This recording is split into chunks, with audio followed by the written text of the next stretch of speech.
So I want to talk a little bit about anatomy and how we use croquis for costume design. A lot of costume designers think that you have to draw the body from scratch. It is really important to know how to draw a body, and so one of the things that I do is I keep practicing over and over again, looking at real bodies, and you'll see I have a bunch of images here that we'll be tracing over, just so I can get a sense of where the body parts are and what happens when the body moves. A lot of that will change the body position, where the actual arm sits, how far up the neck goes on the face. All of those little things you start observing a little bit more as you get practice. So the first image I'm gonna give you guys, and again, these are the images that you guys are gonna be bringing into me. I've brought a couple different variations so that way you guys can see more dynamic poses in addition to something that's a little bit more kind of normal. The other thing that I've tried to do here, because costume design really doesn't focus on this enough, is different body types and different people of color. So you'll see in a lot of my images, I've used a lot of non-white people. So I have some Asian people, I've got some Indian celebrities. You can kind of see also people with clothes versus people not with clothes. And I've also given you the male poses in addition to female poses. So you'll get a chance to see some of the different things that I'm looking for when I'm tracing over these. Really useful for getting the body down really quick. And it also just helps you start observing how bodies work. I've got some tracing paper here. This is actually marker paper, which is really useful because you can kind of see through it. So with this particular image, you can tell it's a little bit dark, and that's okay for this particular assignment. I'm really more interested in getting you guys to see where the body shapes are. And you can kind of see the back of her head right here. You can see her chin is kind of pretty extreme up here.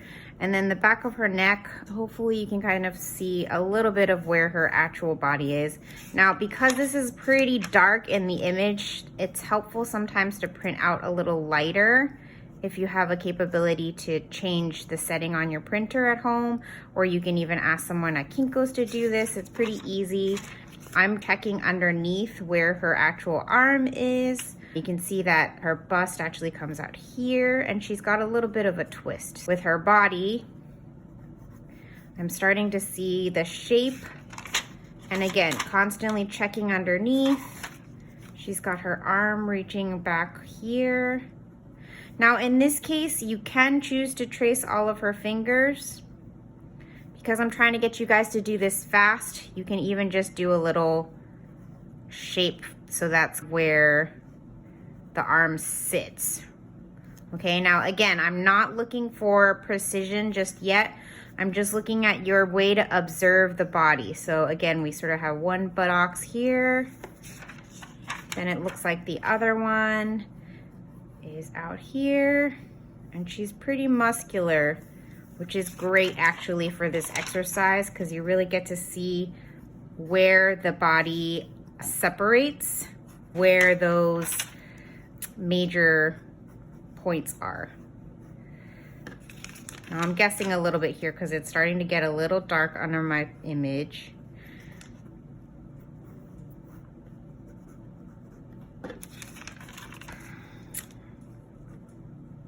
And it looks like she's got her toes kind of curled up here.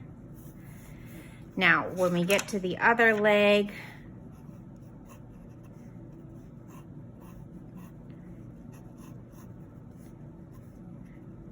it's kind of coming from past.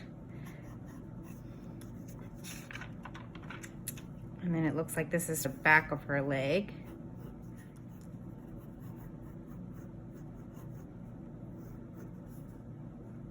This is the ball of her foot. And then we've got her stepping on the ground with the other side.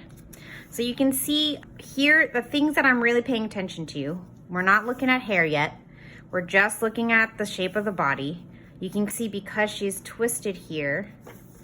Let's take a look and see if we can even see her other arm. So in this original image, it looks like most of the hair is kind of covering her other arm, but where the actual back comes from, looks like it's in the right place. So ideally what's happening is, in an actual body, if this was straight on, her other shoulder is behind here, right?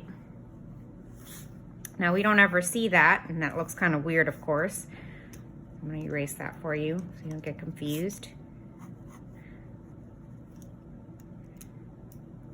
But you're starting to see this is a shape, and there's definitely shapes that I'm drawing.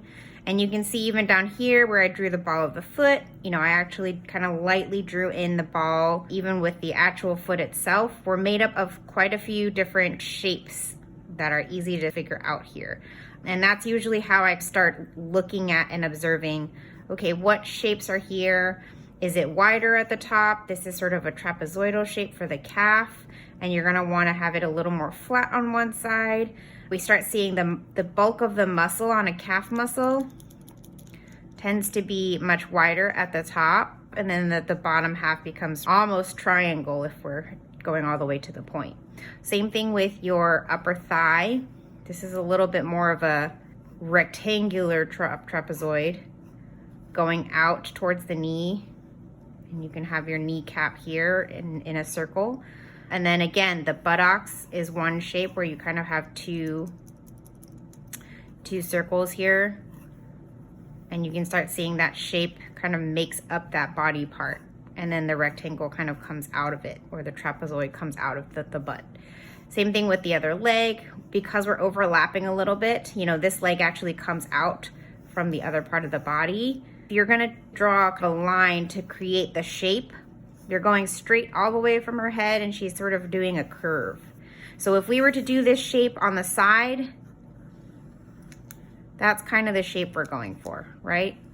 We've got sort of a curve that follows. And when you look at the head and when you look at the neck, you want to make sure that her body is following that.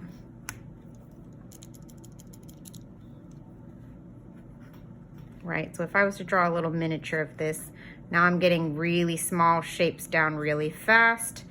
You know, my one leg is out here, and then the other leg kind of sweeps that way to follow that curve. So again, the trick of the eye is that we don't necessarily need to see every single detail. So perfectionism is not the idea here. You want to try and get just the basic shapes. And again, use the body underneath to your advantage. You're going to be drawing clothes over top of this. One of the reasons I want you guys to look at different poses that are a little bit more dynamic like this is because a lot of times with costumes, you have to draw the body that is appropriate to that type of theater or that type of entertainment. So for something like this, you know, maybe this is a more appropriate pose for a dance piece or a Cirque du Soleil piece or an acrobatics piece. So something like this really shows us the costume, but it also gives you a sense of who that character is and what world they're in. And that's very important with costume design. Look at the context in addition to the actual character. Let's move on to another one.